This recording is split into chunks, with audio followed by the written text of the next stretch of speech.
us in one more CGIL seminar. Today is Friday, and we are delighted to have with us Dr. Caeli Richardson. Dr. Richardson discovered her passion for agriculture while working on a dairy farm in Canada. She brought in her practical experience on a local swine and cash crop operation before gaining a global perspective of on-farm challenges and opportunities by exploring farm systems internationally. This practical experience, along with her theoretical training, allows Caeli to create innovative solutions to multifaceted problems. She brings tremendous passions and positive energy in combination with strong communication skills and genetics knowledge to the Abacus Bio team.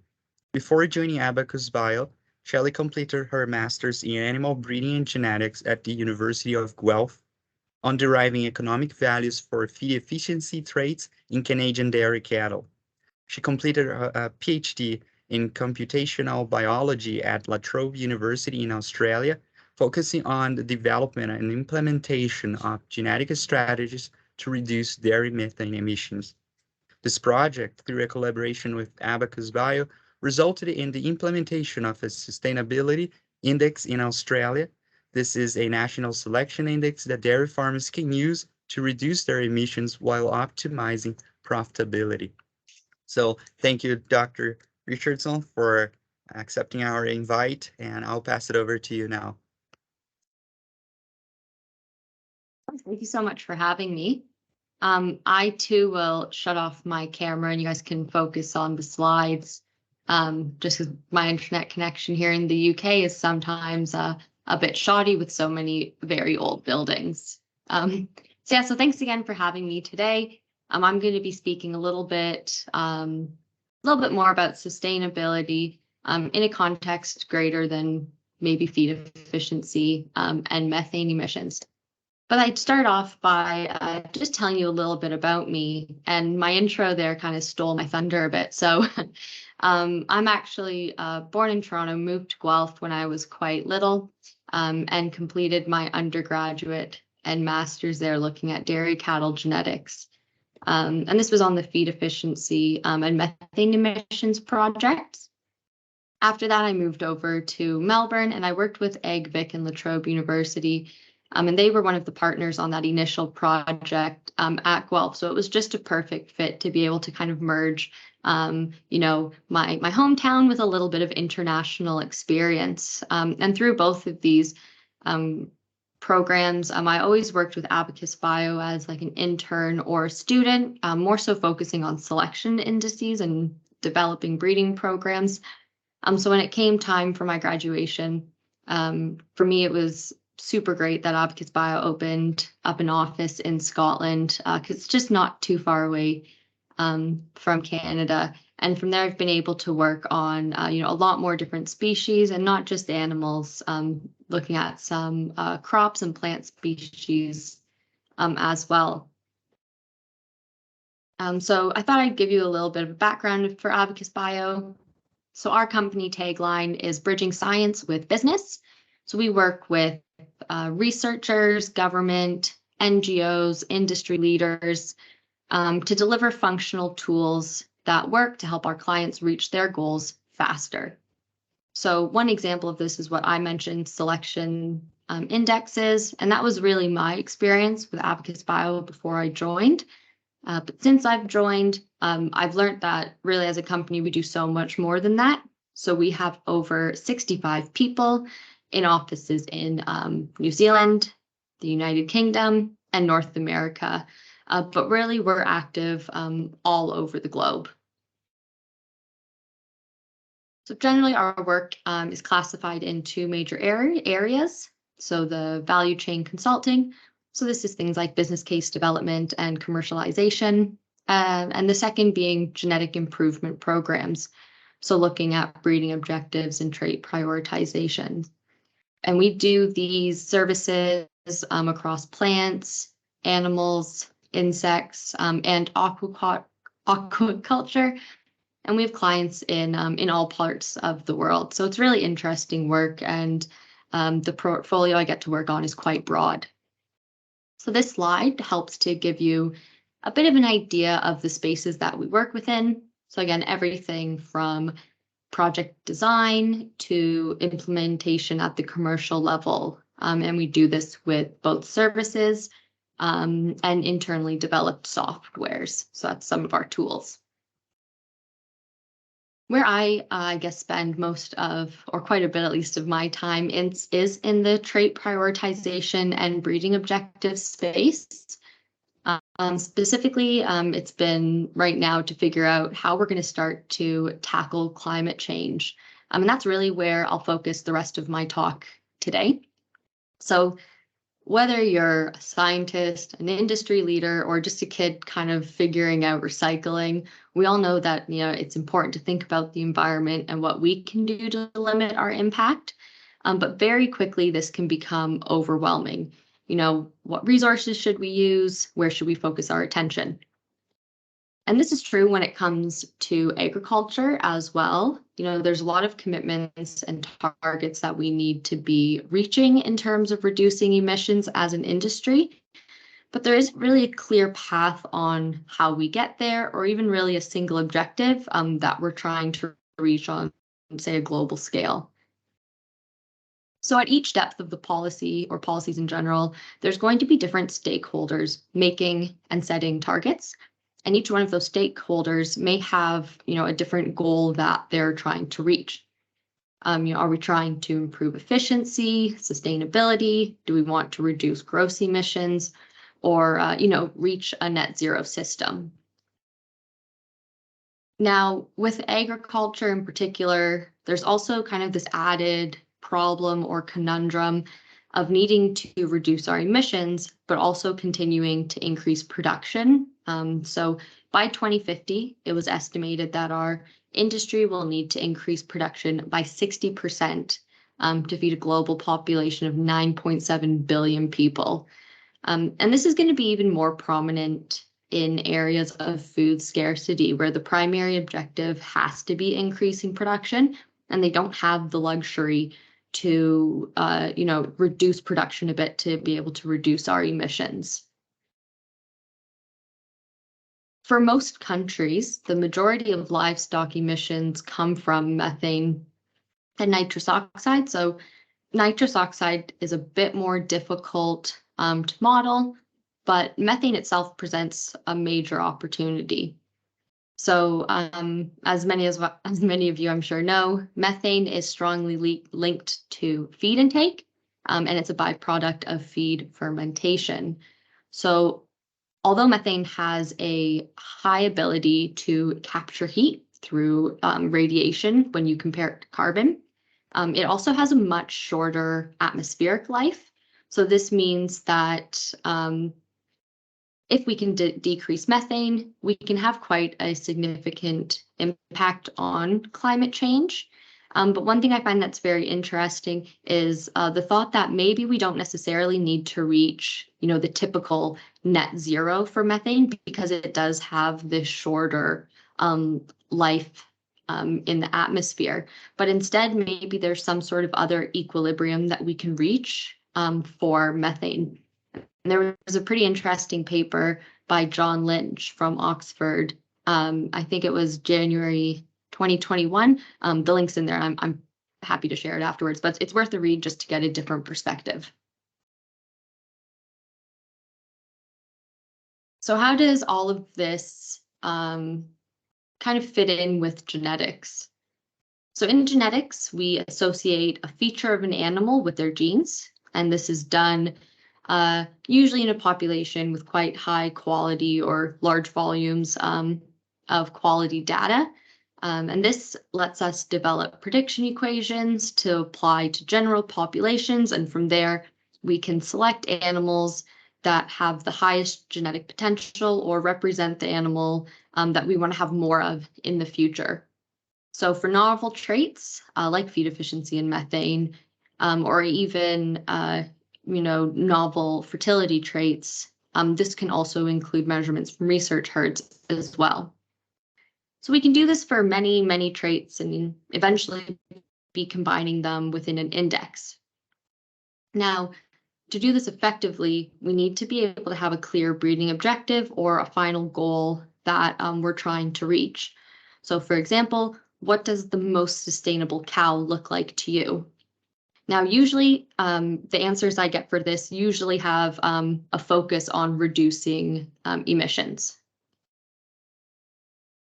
So there's two ways I'd say that we can kind of approach the problem to reduce emissions. The first is to select for a trait that directly reduces emissions, for example, methane or feed efficiency. The second option is to work with our current traits to build a better program that includes a more general focus on reducing emissions at the animal and at the farm level. And the two of these are not mutually exclusive. Like you can, and I would suggest that you do both of them together. Now, if we were to begin looking at environmental traits, and I'll just use emissions here as an example, there's a few different ways or options we can begin to look at defining these traits, and each one of them has benefits and drawbacks. So for example, gross emissions is easy to measure and in line generally with emissions policies, but it doesn't take into account emissions for production or maintenance.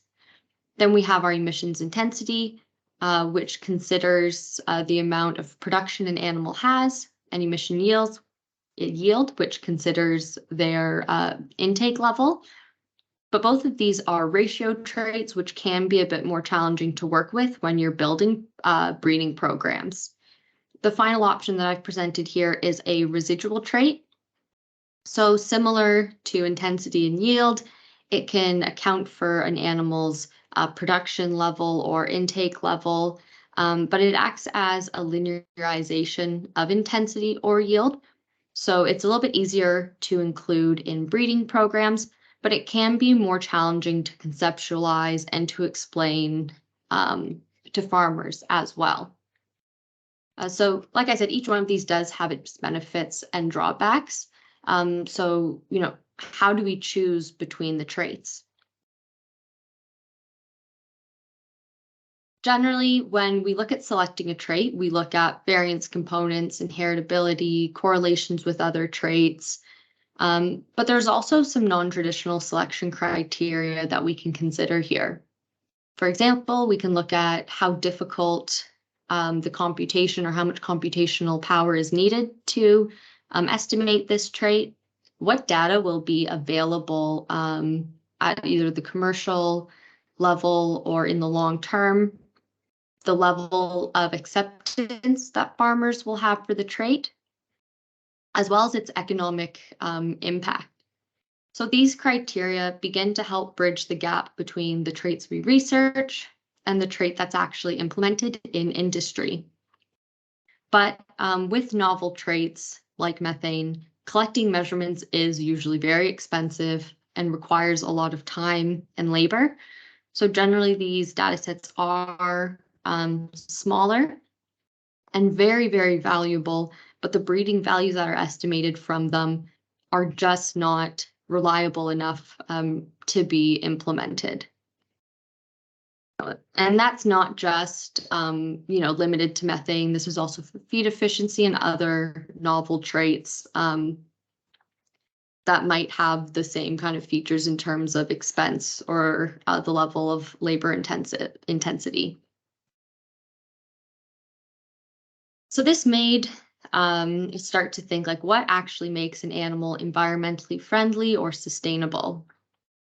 Well, in the case of dairy, we want high producing fertile animals that rarely need to see the vet, last a really long time in the herd, and use their feed well. So these are animals that create more product with less resources. But how do we turn this kind of qualitative explanation into something we can actually use in quantitative analysis? So we've at Abacus Bio derived something that we call emissions coefficients. So these coefficients describe a change in emissions due to a 1-unit change in the traits currently under selection or traits that you're interested in including within your breeding program. So it all in all is a pretty nasty equation, but it can really be broken down into 3 parts. So the first is emissions due to changes in feed requirement. So for example, higher producing cows will need more feed, and this translates to more methane being produced. The second is emissions due to changes in herd structure. So how lower survival rates equal more replacements, and in return, more feed to rear those animals. And the last component relates to emissions intensity, and this is a dilution effect of traits that generate more product. Similar to economic-based indices, where traits are weighted based on their economic importance to farmers, we can use these coefficients to weigh traits based on their environmental importance to farmers. And by combining the two, using a carbon price, we can build a selection index that optimizes selection to improve both economic gain and environmental impact. And this is exactly what we did in my PhD and for the Australian dairy industry. We defined our breeding objective based on what was required by Dairy Australia. We then looked at many different definitions of methane emissions. And we estimated these emissions coefficients in terms of gross emissions and emissions intensity. And this included traits for production, longevity, and feed efficiency. And finally, we brought those two components together, the methane trait and the emissions intensity coefficients, to develop a greenhouse gas subindex, and then included that subindex in the National Selection Index. So that's the Balanced Performance Index in Australia. Now, for me finishing my PhD, this was like an aha moment. I couldn't have been happier. And while this is a good product, it wasn't a finished product that's commercially available. And there's just a few things we need to consider. The first being the value of carbon. So generally, the carbon price is determined by some sort of carbon tax set by the government. And this can range from, say, $0 to $150 per ton. However, this carbon tax may not be enough to help you actually reach the target that you need to reach. So you may need to use more of a desired gains approach. And this is where you continue to apply a higher and higher carbon value and retesting the index until you reach a certain reduction level that you're happy with. The second is that the carbon price that we set isn't actually the carbon price that farmers pay. So the farmer ends up only paying about 40 to 50% of the value that is applied.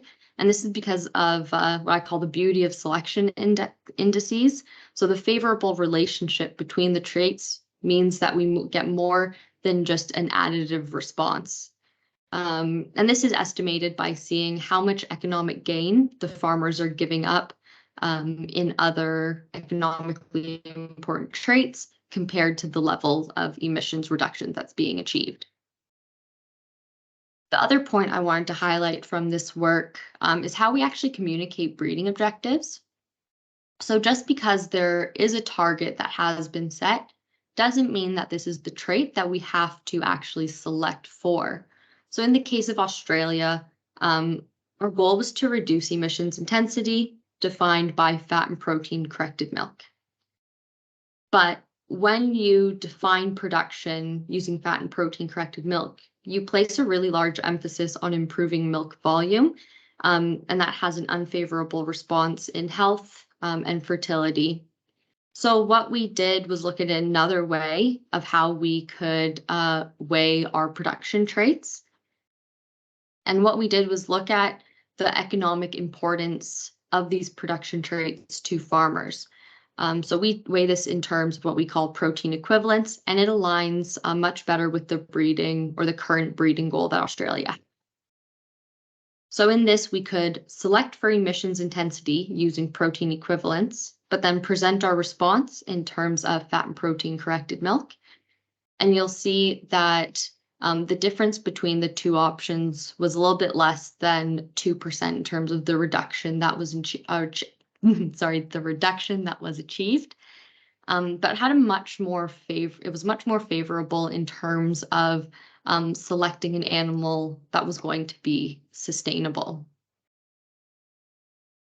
And through much more testing and tweaking after my PhD, and as I moved in with Abacus Bio, working with them and working with DataGene, there is now a national dairy selection index for Australia that focuses on specifically improving sustainability. And it mainly does this by optimizing the way that we weigh our current traits, because there just isn't a reliable enough methane-specific trait for it to be included in the index. But this is a major step in the right direction. Like, I remember at the beginning of my PhD, no one was interested in sustainability or methane emissions, and now it just blew up as kind of the hottest topic. And this sustainability index is just one tool within the Dairy Australia Sustainability Toolkit. So it's important to remember to balance this genetic tool with other management nutritional tools as well. Now, there is one thing I always find really interesting about many of these sustainability toolkits or plans, and it's that they tend to be very environmental focused, rightly so. But there is a saying for farmers here in the UK, and they say that you can't be green when you're in the red. So you can't be sustainable without being profitable. And I think that's a little bit more of the perspective I take when I look at sustainability. So these are the sustainability metrics that are used by large corporations to develop their environmental social governance plans. But why can't we also use these as metrics in animal breeders to guide our plan and breeding for the future animal? So by using these metrics, we align our industry and our field with the language used that's being used on a global scale. But we also begin thinking and participating in kind of that much larger picture. And the UN has also published 17 sustainability development goals. And I've pulled out the ones that I think animal breeding can impact directly. And it is a lot of them. And there's one that, maybe wouldn't be the first one that comes to mind to you. And that's the gender equality one. And I thought I'd just share one of the projects that we did here at Abacus Bio. So through Project Mesha, we work with goat farmers in India to increase goat production, so the milk and the meat. Now, usually this is women in the communities who raise and care for these goats. So by breeding animals that make more profit, we actually helped to raise the social status and independence of women in these communities. And this is an example of something that, personally, I never would have thought that animal breeding would be able to make an impact, for something like this. And this is just one project as well. So becoming sustainable isn't going to happen through, one project or even one group. International collaboration is massive for this. These are some of our clients, and for the majority of the new projects that are coming in, there's always a sustainability aspect to it. So the opportunity, to tackle this together is almost unlimited. Like it's just amazing looking back from the start of my master's to now, how the perception of this has really changed. Now, I know I didn't exactly answer the question of what's next beyond feed efficiency and methane emissions, but this is actually something that I'm really excited to do a deep dive into in the coming months. So I was lucky enough to be selected for the Brian Wickham Exchange Program, working with the Feed and Gas Working Group. So come next May, I'll be presenting my results at the next ICAR meeting in Spain. So I hope I can see you all there. And if you won't be there, I'm sure I'll be happy to share my slides or talk to you about kind of our results as well. So thank you everyone for listening to my presentation, and I'm happy to answer any of your questions. Also feel free to email me, and if you're interested in hearing more about the projects that Abacus Bio does, add us on LinkedIn or Twitter as well. Thank you.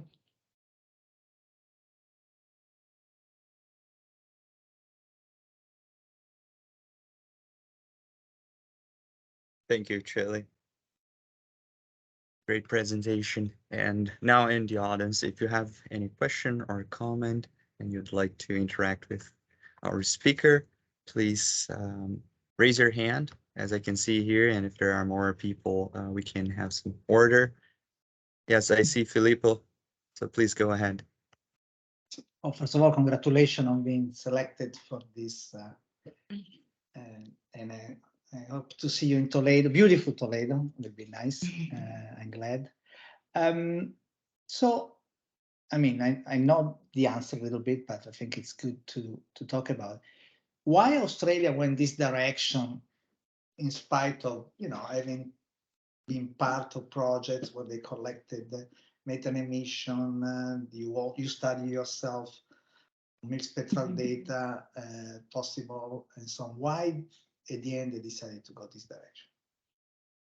Yeah, I can't speak for all the decisions at DataGene and the specific index that they chose. I was kind of, you know, even with Abacus Bio, one step removed from the final decision.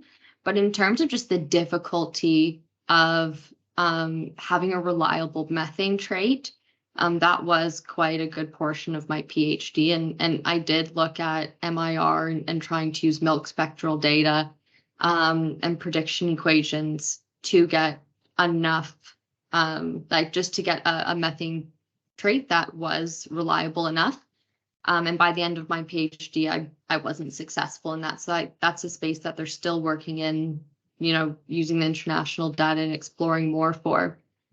Where the index that they have now, I think, really succeeds is that it introduces to farmers a sustainability tool that they can use, that they can also get comfortable with.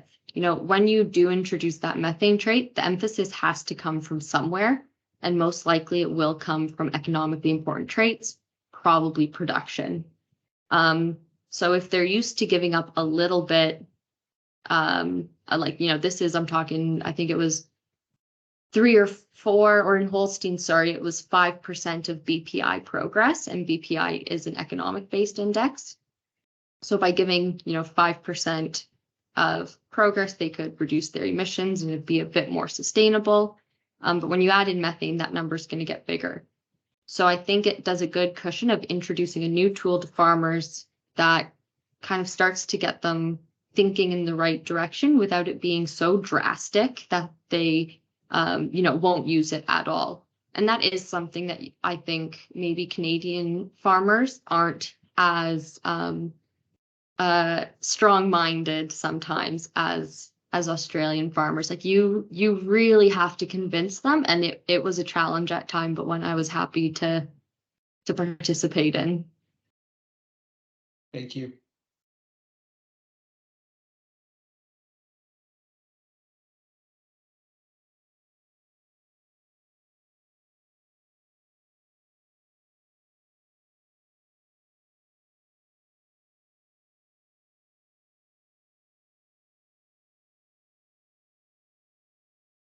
All right, so I see there are some hands.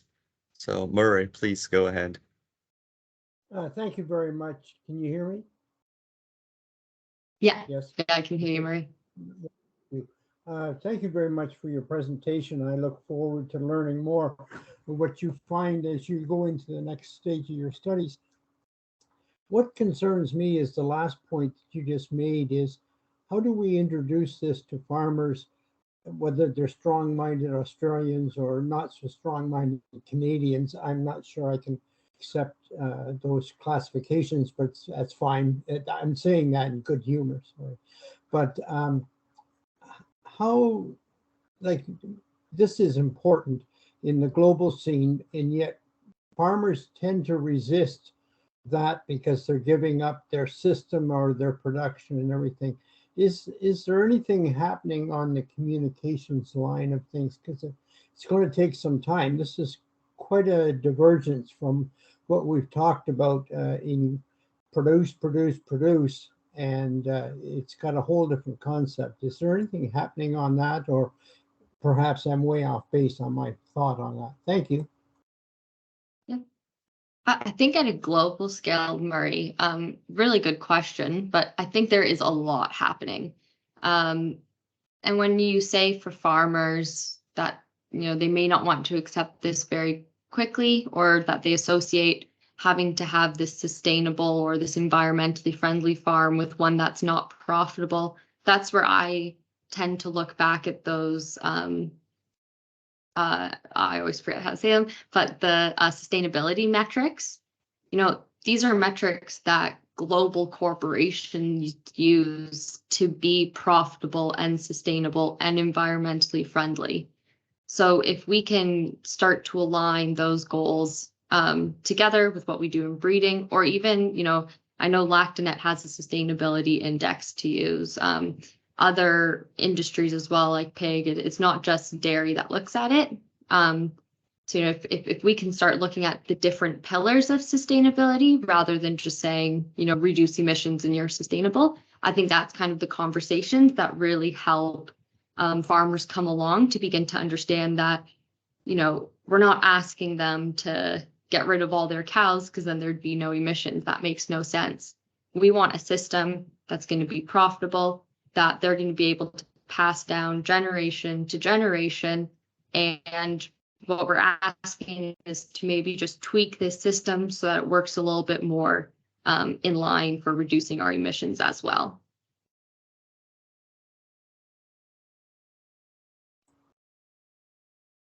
Thank you. Rosemary. Yeah, go ahead, Brian. Thank you. My question relates to the what you perceive or expect, or if you've measured what you would consider the accuracy of your selection index. So I understand building an index. I'm talking about the Australian situation. So you build a sustainability index, but how can you measure that it really is improving traits related to sustainability? In other words, you build an index, but you don't have a lot of phenotypes to know whether you're actually selecting for the trait your index is targeting. And so at some point, there has to be some validation that the sustainability index is actually reducing and improving methane emissions without negatively impacting, let's say, production.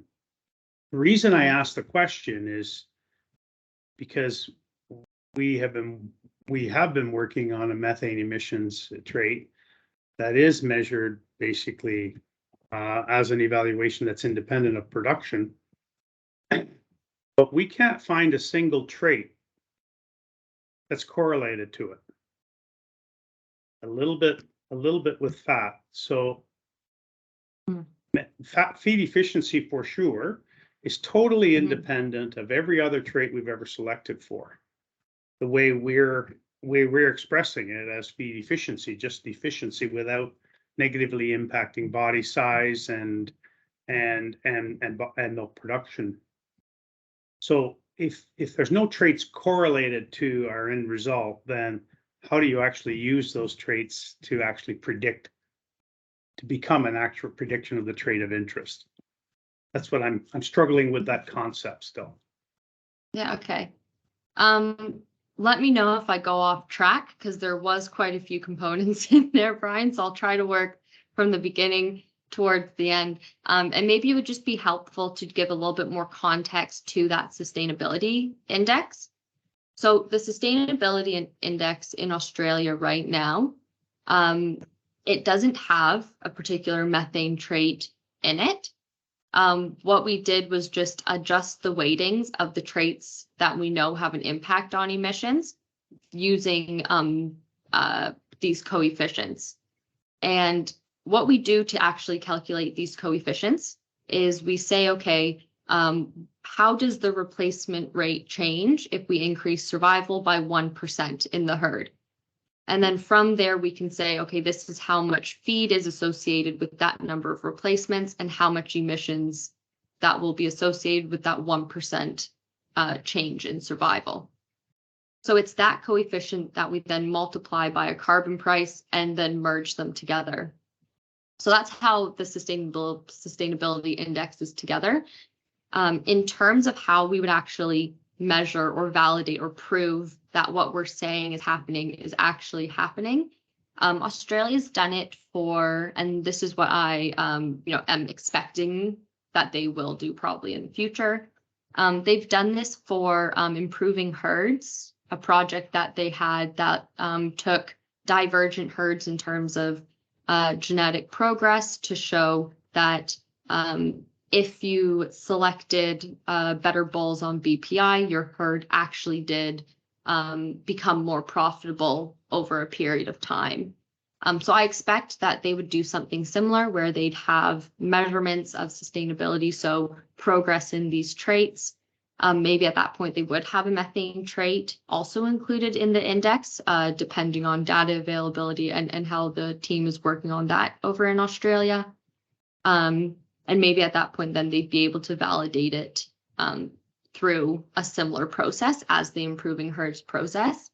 But for this, it doesn't include all measures of farmer profitability or farmer wellness or mental health or even some of the social governance plan sustainability metrics. Like not all of them are included in this index.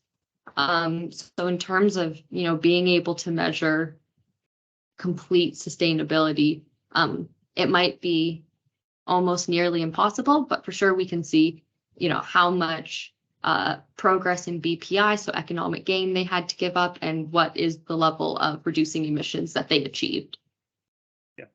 So thanks. And I do understand the concept of the development of the thing, and especially those coefficients. What I'm struggling, and I'll have to reflect a little bit more on or think about, is how can you, why would you find a coefficient that's positive or strong on a given trait, and yet in our results we find there is no trait that has a relationship with methane emissions or feed efficiency? So to me, those coefficients would all be zero. So there's something different going on between your analysis and ours that I have to think more about and contemplate. That's what I'm wondering. Ours is on a genetic level. I know that, then maybe that's the distinction. And I know that our methods and models have accounted for some of these sinks, energy sinks for feed efficiency, but also become independent of fat-corrected milk for methane emissions. So maybe that's in part of the answer here too. But thanks, Caeli. Yeah. Okay. Thanks for the question, Brian.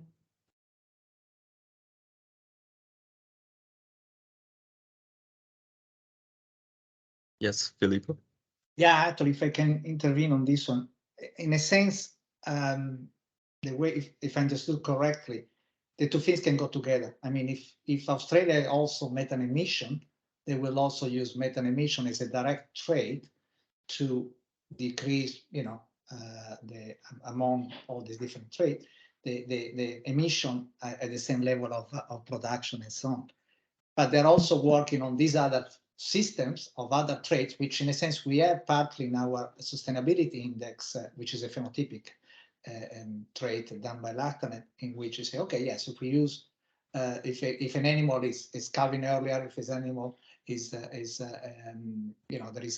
fewer type of other traits which influence the fact that an animal will produce emission at a certain point. So if you reduce the time of the animal produce that type of emission. So I think the two things can go very well together, and not necessarily the fact that they're not looking at the methane emission directly related to a particular trait, but they're looking at the fact that an animal will produce methane emission.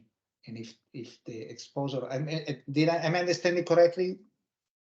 Yeah, I think how you explained the sustainability index for lactanet and how it's a change in the phenotype, it's what these coefficients are, it's very similar in terms of concept, but instead of thinking per change in, the phenotype, it's per change in the, an EBV unit, or per change, like per unit of genetic change, rather than a change in the phenotype. And I guess where also, I talk about these as, methane coefficients, but for, for some of our clients, we also include nitrous oxide and carbon dioxide as well. For example, looking at waste storage and, the carbon related to concentrates production. So you can kind of bring together all of these different components in the coefficients. So I think that's also what can be very helpful, rather than just looking at a methane trait itself. These tend to take the emissions on a herd level, say, how do the emissions change if we, move around herd parameters, so more survival, less survival, for example, and how does that affect the overall farm emissions? And that's really what those coefficients describe. Thanks.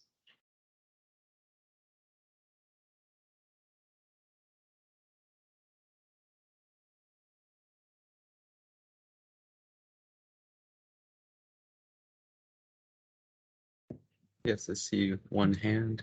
Yeah, please go ahead.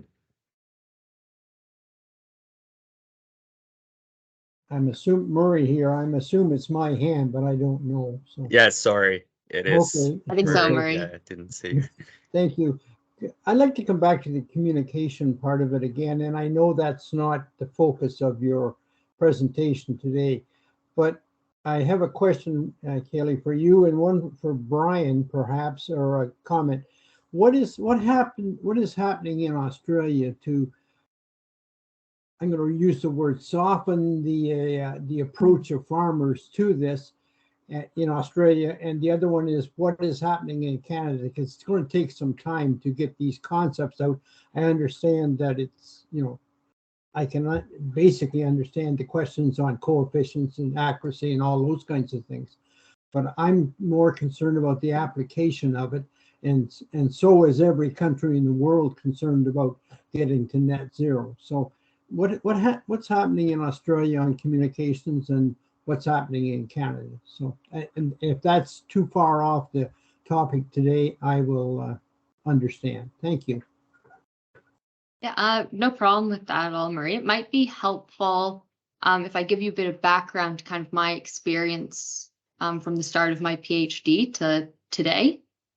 So when I landed in Australia and told people I was going, or farmers, I guess, that I was working on methane emissions, the level of interest was beyond, like, if there could be a negative level of interest percentage, there would be.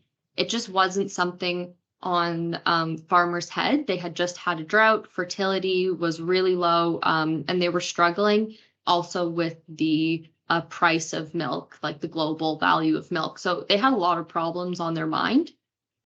And how I kind of approached this was to just really show farmers that you don't have to choose between, being environmentally friendly and profitable. You can have both.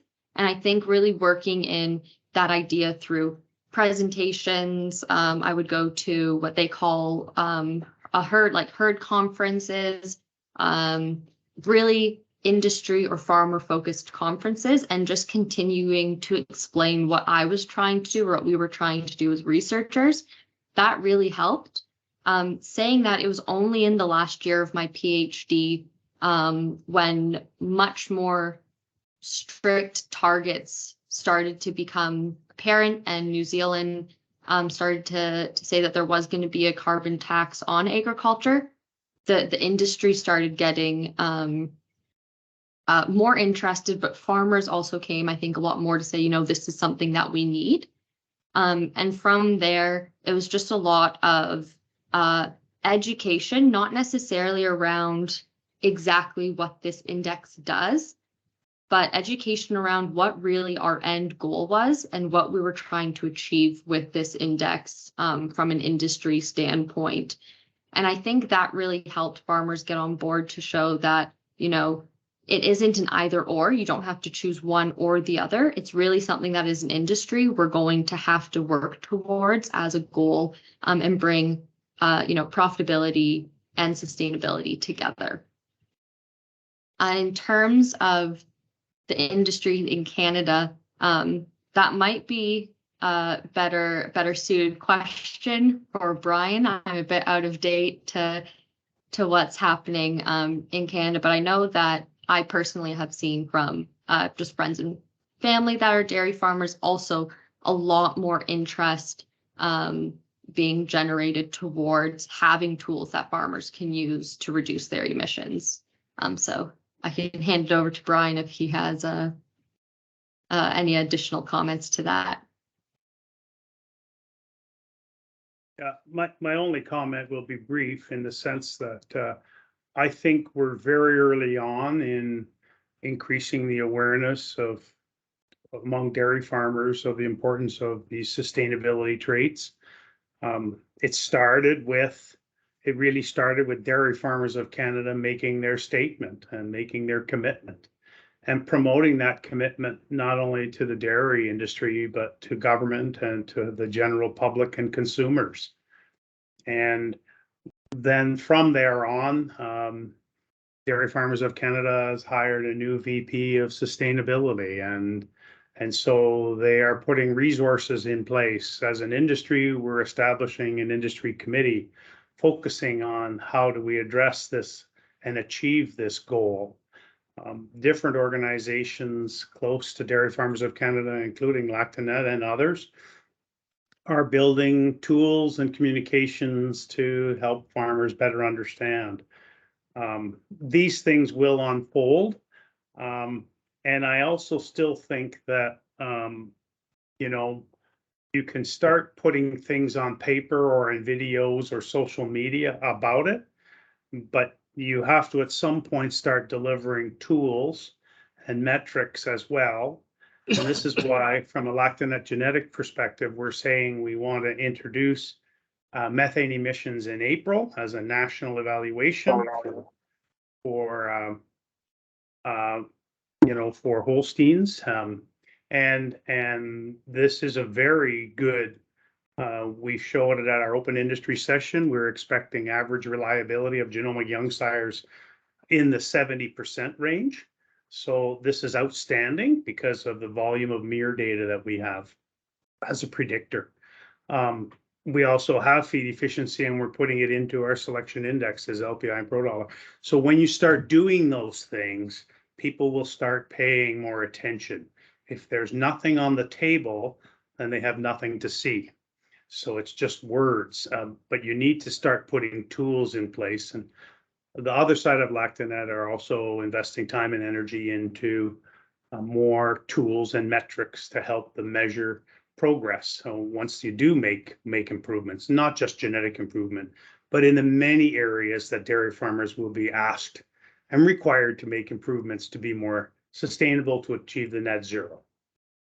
So it's ongoing, Murray, but it will be a long process. This education and change of mentality and attitude is not going to happen in 2 months or 5 or 6. It's going to take years for sure. Thank you, both of you. Thank you.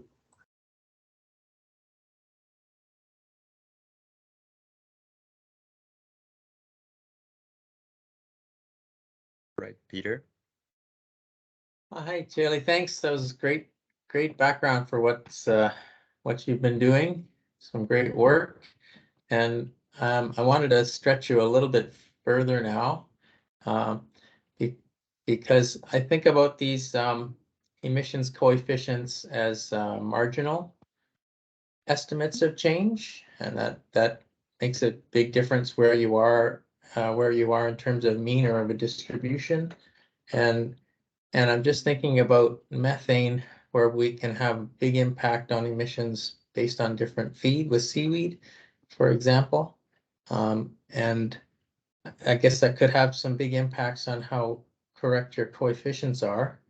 Could affect a lot of different things, but I just maybe wanted to get your perspective on what's been happening in terms of the feed side of things, how it could impact your sustainability index, or just other general thoughts you might have about how that plays into plans we would need to make as well when we're looking at genetic changes for emissions.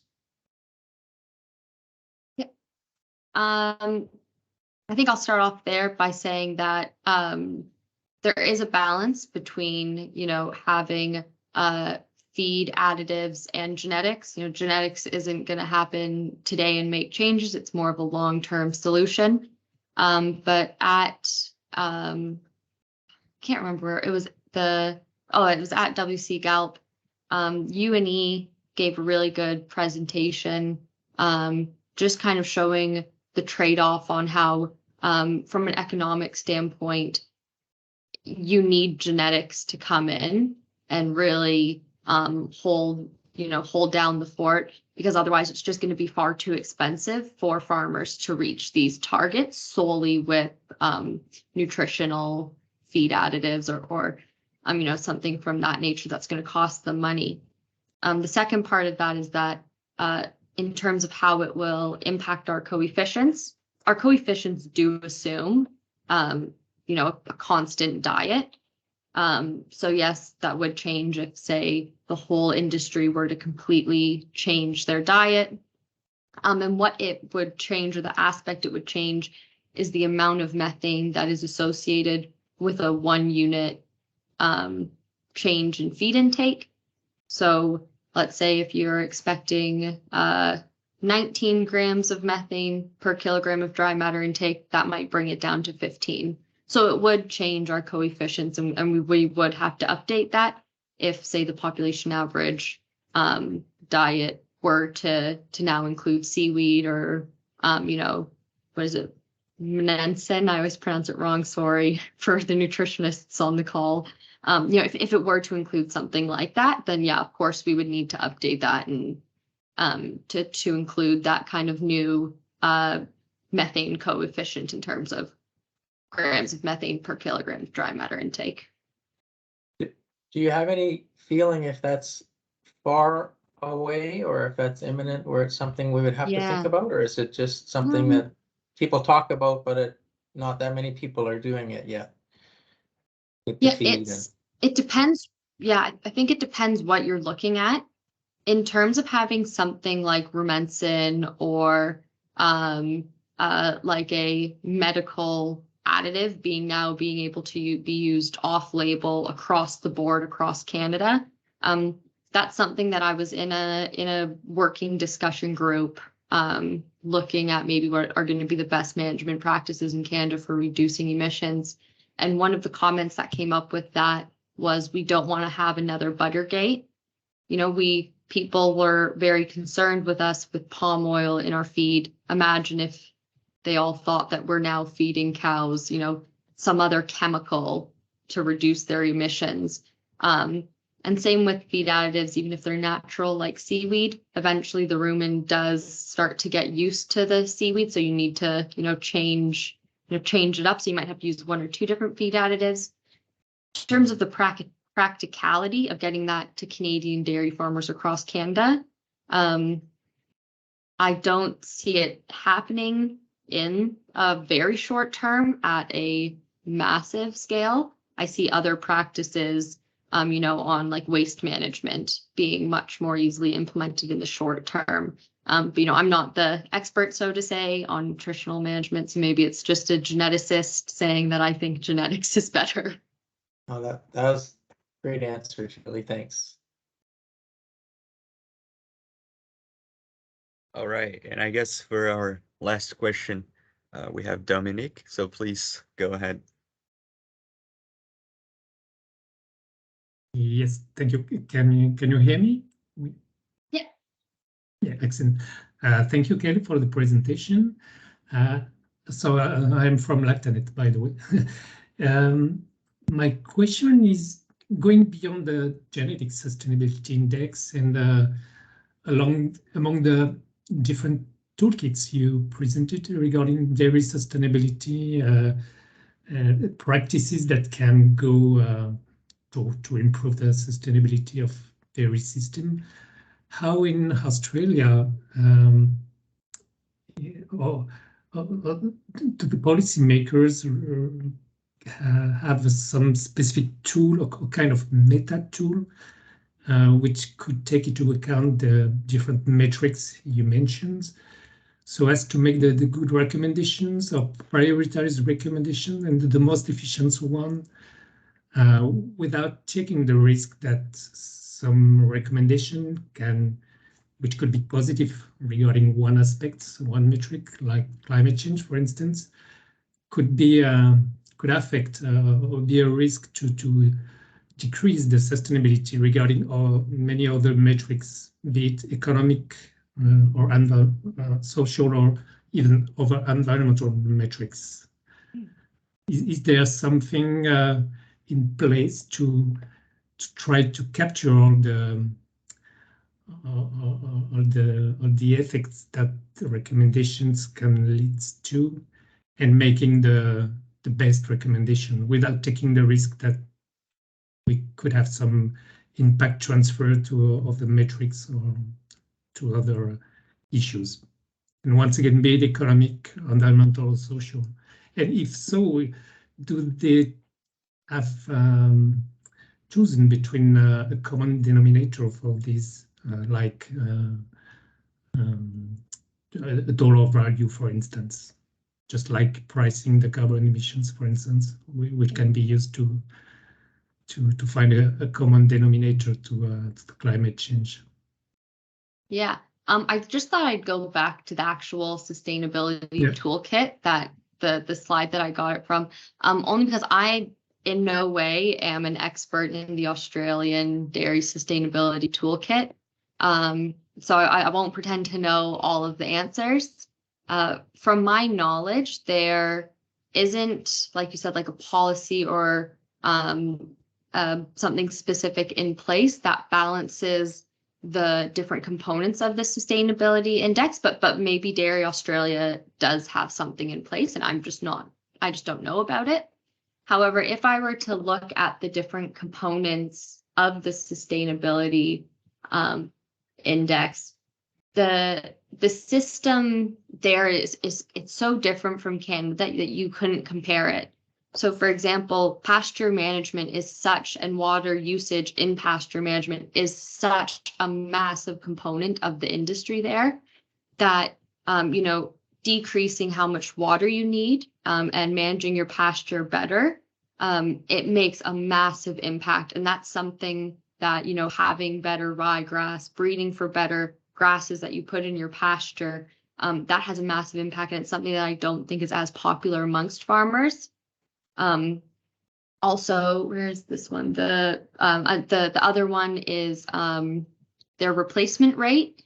So they do have, I think the replacement rate in Australia is about 26 or 27%.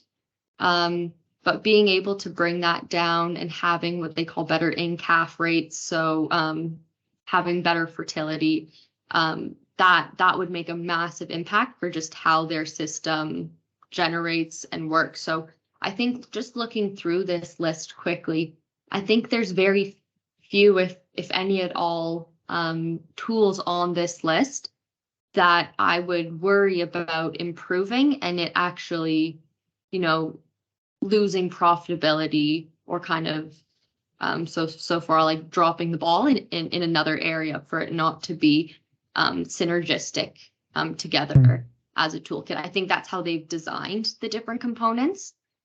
So I don't see one component hindering another. But again, I won't claim to be an expert in their toolkit beyond their sustainability index.